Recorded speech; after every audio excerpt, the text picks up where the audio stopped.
Election तैयारियां शुरू, एक माह में असम्बली तहलील हो जाएगी। वज़ीर दिफा ख्वाजा आसिफ ने बता दिया। वर्कर्स कन्वेंशन से खिताब में कहा, रियासत की खातिर सियासत को कुर्बान किया। हुकूमत ना संभालते तो मुल्क डिफॉल्ट कर जाता। साबिक हुकूमत ने रियासत से टकराकर बड़ी गलती की।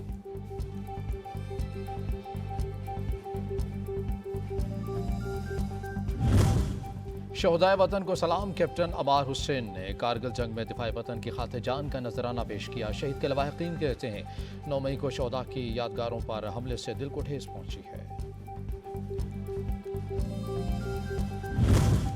9 मई के वाकयात इंतहाई काबिल अफसोस। हमारे भाई ने सियासी जमात के तबाकुन बयानी पर चलकर जिंदगी तबाह कर ली। मुलजिम आशिक के लवाहिकीन कहते हैं, वालिदैन अपने बच्चों को फसादी बयानी का शिकार होने से बचाएं।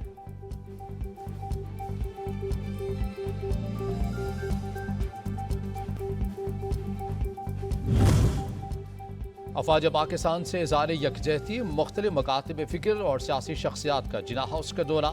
मुश्तरका एलामिया में कहा, कायद की तबाहाल रहायशगाह को देखकर इंतहाई दुख हुआ। शरपसंदों को करार वाकई सजाएं मिलनी चाहिए।